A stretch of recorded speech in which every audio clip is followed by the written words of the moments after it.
ಭಾರತದ ಮೊದಲ ಸ್ವತಂತ್ರ ಸೇನಾನಿ ಕತೆ ಬಗ್ಗೆ ನಿಮ್ಗೆ ಗೊತ್ತಾ? ಬ್ರಿಟಿಷರ ವಿರುದ್ಧ ಆದ ಮೊದಲ ಸ್ವತಂತ್ರ ಸಂಗ್ರಾಮ ಅಂತ ಎಲ್ಲಿ ಸರ್ಚ್ ಮಾಡಿದ್ರು ನಮಗೆ ಮೊದಲು ಸಿಗೋ ಆನ್ಸರು 1857 ಸಿಪಾಯಿ ದಂಗೆ ಅಂತ. ಆದರೆ ನಾವು ಕನ್ನಡಿಗರು, ನಾವು ಕೂಡ ಬ್ಲೈಂಡ್ ಆಗಿ ಇದೇ ಉತ್ತರ ಕೊಟ್ಟರೆ ನಮ್ಮ ಮಣ್ಣಿಗೆ ನಾವು ಮಾಡೋ ದ್ರೋಹ ಆಗ್ಬೋದು ಅಂತ ನಂಗನ್ಸುತ್ತೆ. ಯಾಕೆ ಅಂತೀರಾ? ಸಿಪಾಯಿ ದಂಗೆ ಆಗೋ 30 ವರ್ಷ ಮೊದಲೇ ಅಂದರೆ 1820ರಲ್ಲೇ ಬ್ರಿಟಿಷರ ವಿರುದ್ಧ ಶಸ್ತ್ರಸಜ್ಜಿತ ಯುದ್ಧ ಮಾಡೋದಷ್ಟೇ ಅಲ್ಲದೆ ಯುದ್ಧ ಗೆದ್ದು ತನ್ನ ನೆಲ ರಕ್ಷಿಸಿಕೊಂಡ ಕೆಚ್ಚದೆಯ ಕನ್ನಡತಿಯ ಬಗ್ಗೆ ನಾವು ಕನ್ನಡಿಗರೂ ಮಾತಾಡಲಿಲ್ಲ ಅಂದರೆ ಹೆಂಗೆ ಹೇಳಿ? ಅದಕ್ಕೆ ನಾನಿವತ್ತು ಮಾತಾಡಬೇಕು ಅಂತಿರೋ ವಿಷಯ ಬ್ರಿಟಿಷರಿಗೆ ಸಿಂಹ ಸ್ವಪ್ನವಾಗಿ ಕಾಡಿದ ಕಿತ್ತೂರು ರಾಣಿ ಚೆನ್ನಮ್ಮ ತಾಯಿ ಬಗ್ಗೆ. ಈಗಿನ ಬೆಳಗಾವಿ ಜಿಲ್ಲೆಯಲ್ಲಿರೋ ಕಾಕತಿ ಅನ್ನೋ ಊರಲ್ಲಿ ಹುಡ್ತಾರೆ ಚೆನ್ನಮ್ಮ. ಮತ್ತೆ 15ನೇ ವಯಸ್ಸಿಗೆ ಕಿತ್ತೂರಿನ ರಾಜ ಮಲ್ಲ ಸರ್ಜರನ್ನ ಮದುವೆ ಆಗ್ತಾರೆ ಮತ್ತು ಇವರಿಗೆ ಒಬ್ಬ ಮಗ ಕೂಡ ಇರ್ತಾರೆ. ದುರಾದೃಷ್ಟವಶಾತ್ ಇವರು ತಮ್ಮ ಗಂಡ ಮತ್ತು ಮಗನನ್ನ ಕಳ್ಕೊತಾರೆ. ಇದಾದ್ಮೇಲೆ ಕಿತ್ತೂರಿನ ಸಿಂಹಾಸನ ಖಾಲಿ ಇರುತ್ತೆ.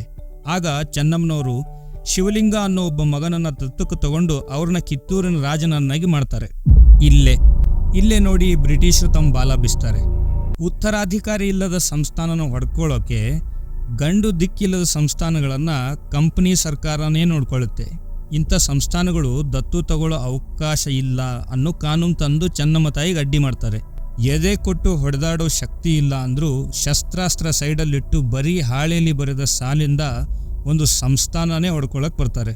ಅಲ್ಲ ಗುರು, ಎಲ್ಲೋ 1000 ಕಿಲೋಮೀಟ್ರಿಂದ ದೋಣಿ ಹತ್ಕೊಂಡು ಬಂದು ನಮ್ಮ ದೇಶದಲ್ಲೇ ವ್ಯಾಪಾರ ಮಾಡಿ ಇಲ್ಲೇ ತಮ್ಮದೊಂದು ಕಂಪನಿ ಕಟ್ಟಿ ನಮ್ಮ ದೇಶದಲ್ಲೇ ಇರೋ ಜನ ಏನು ಮಾಡಬೇಕು ಏನು ಮಾಡಬಾರ್ದು ಅನ್ನೋದನ್ನು ಡಿಸೈಡ್ ಮಾಡೋ ಹಕ್ಕನ್ನ ಇವ್ರಿಗೆ ಕೊಟ್ಟಿದ್ದು ಯಾರು ಗುರು ಕೊಟ್ಟಿದ್ದು ಇವ್ರಿಗೆ ಈ ಹಕ್ಕನ್ನ? ಆದರೆ ಚೆನ್ನಮ್ಮ ತಾಯಿ ಇದಕ್ಕೆಲ್ಲ ಒಪ್ಪಬೇಕಲ್ಲ. ಯಾವಾಗ ಕಿತ್ತೂರು ಸಂಸ್ಥಾನ ಇದಕ್ಕೆಲ್ಲ ಒಪ್ಪಲ್ವೋ ಬ್ರಿಟಿಷರು 20,000 ಜನ ಇರುವ ಸೈನ್ಯ ಮತ್ತು 400 ಗನ್ಸ್ ಜೊತೆಗೆ ಕಿತ್ತೂರಿನ ಮೇಲೆ ಆಕ್ರಮಣ ಮಾಡ್ತಾರೆ. ಅವ್ರ ಹತ್ರ ಏನೋ ದೊಡ್ಡ ಸೈನ್ಯ ಇತ್ತೇನೋ, ಆದರೆ ಕನ್ನಡಿಗರ ಗುಂಡಿಗೆ ಮುಂದೆ ಆ ದೊಡ್ಡ ಸೈನ್ಯ ನಿಲ್ಲಬೇಕಲ್ಲ. ಬ್ರಿಟಿಷರ 2 ಆಫೀಸರ್ಸ್ನ ಬಂಧಿಸ್ತಾರೆ ಮತ್ತೆ ಒಬ್ಬ ಕಲೆಕ್ಟರ್ನ ಕೂಡ ಶಿವನ್ ಪಾದಕ್ಕೆ ಸೇರಿಸ್ಬಿಡ್ತಾರೆ. ನಿಮಗೆ ಮೊದಲೇ ಹೇಳಿದ್ನಲ್ಲ, ಒಬ್ಬ ಕೆಚ್ಚದೆಯ ಕನ್ನಡತಿಯಿಂದ ಬ್ರಿಟಿಷರು ತಮ್ಮ ಮೊದಲ ಸೋಲನ್ನು ಅನುಭವಿಸ್ತಾರೆ ಅಂತ. ಅದೇ ಈ ಸೋಲು. ಆಮೇಲೆ ಆಗೋದಾದ್ರೂ ಏನು? ನಾವು ಕನ್ನಡಿಗರಲ್ವಾ, ವಿಶಾಲ ಹೃದಯದವರು. ಕಿತ್ತೂರಿನ ತಂಟೆಗೆ ಬ್ರಿಟಿಷರು ಬರಬಾರ್ದು ಅಂತ ಒಪ್ಪಂದ ಮಾಡಿಕೊಂಡು ಅರೆಸ್ಟ್ ಮಾಡಿದ್ದ 2 ಆಫೀಸರ್ನ ಬಿಡುಗಡೆ ಮಾಡಿ ಕಳಿಸ್ತಾರೆ. ಆದರೆ ಬೆನ್ನಿಗೆ ಚೂರಿ ಹಾಕೋ ಬುದ್ಧಿನ ಬ್ರಿಟಿಷರು ಹೊಸದಾಗೇನು ಹೇಳ್ಕೊಡ್ಬೇಕಾಗಿಲ್ವಲ್ಲ. 3 ತಿಂಗಳಾದ್ಮೇಲೆ ಮತ್ತೆ ಒಂದು ದೊಡ್ಡ ಸೈನ್ಯನ ತಂದು ಕಿತ್ತೂರಿನ ಮೇಲೆ ಆಕ್ರಮಣ ಮಾಡ್ತಾರೆ. ಈ ಸತಿ ಬರೀ ಹೊರಗಿನ ಸೈನ್ಯ ಅಷ್ಟೇ ಅಲ್ಲ, ಚಿಲ್ಲರೆ ಕಾಸಿಗೆ ಹೆತ್ತೋರ್ನು ಬೇಕಾದ್ರೆ ಹರಾಜು ಹಾಕೋ ಜನ ಇರ್ತಾರಲ್ಲ, ಅಂತ ಹಿತಶತ್ರುಗಳನ್ನು ಕೂಡ ತಮ್ಮ ಕಡೆ ಮಾಡ್ಕೊಂಡಿರ್ತಾರೆ. ಬ್ರಿಟಿಷರ ಜೊತೆ ಶಾಮೀಲಾಗಿದ್ದ ಕೆಲವು ಜನರು ಗನ್ ಪೌಡರ್ ಅಲ್ಲಿ ಸಗಣಿ ಮಿಕ್ಸ್ ಮಾಡಿ ಅದು ಸಿಡಿದಿದ್ದಾಗೆ ಮಾಡ್ಬಿಡ್ತಾರೆ. ಜೊತೆಗೇ ಇದ್ದ ಜನ ಬೆನ್ನಿಗೆ ಚೂರಿ ಹಾಕಿದ್ರಿಂದ ಯುದ್ಧದ ಮಧ್ಯದಲ್ಲಿ ಚೆನ್ನಮ್ಮರ ತೋಪುಗಳು ಸಿಡಿದೇ ಹೋಗುತ್ತೆ. ಹಾಗೆ ಕಿತ್ತೂರು ಸಂಸ್ಥಾನ ಸೋಲು ಅನುಭವಿಸಬೇಕಾಗುತ್ತೆ. ಕಿತ್ತೂರಿನ ಸಿಂಹನ ಮೋಸದಿಂದ ಸೋಲಿಸ್ತಾರೆ. ನೋಡಿ, ಈ ಜಾಗ ನೋಡಿದ್ರೆ ನಂಬೋಕು ಸಾಧ್ಯ ಆಗ್ತಾ ಇಲ್ಲ, ಇಲ್ಲೊಂದು ಶ್ರೀಮಂತ ಸಂಸ್ಥಾನ ಇತ್ತು ಅಂತ. ಈಗಿನ ನಮ್ಮ ದೇಶದ ಪರಿಸ್ಥಿತಿಲೂ ಕೂಡ ಈ ಕತೆ ಕೂಗಿ ನಮಗೊಂದು ಕಿವಿ ಮಾತು ಹೇಳುತ್ತೆ ಅನ್ಸಲ್ವಾ ನಿಮಗೆ? ಬ್ರಿಟಿಷರು ಭಾರತದಲ್ಲಿ ಇದ್ದ ಕಾಲದಲ್ಲಿ ಬರೀ ಸುಮಾರು 1 ಲಕ್ಷ ಬ್ರಿಟಿಷರು ಇಂಗ್ಲೆಂಡಿಂದ ಬಂದವರು. ಆದರೆ ಭಾರತೀಯರಿದ್ದಿದ್ದು ಸುಮಾರು 30 ಮಿಲಿಯನ್ ಅಷ್ಟು, ಅಂದ್ರೆ ಸುಮಾರು 3 ಕೋಟಿ ಜನ. ಆದ್ರೂ ಅಷ್ಟು ವರ್ಷ ಇಷ್ಟು ದೊಡ್ಡ ಜನಸಂಖ್ಯೆನ ಅವರು ಕಂಟ್ರೋಲ್ ಮಾಡಿದ್ದಾದ್ರೂ ಹೇಗೆ? ನಮ್ಮ ದೇಶನ ಕೊಳ್ಳೆ ಹೊಡೆದಿದ್ದಾದ್ರೂ ಹೇಗೆ?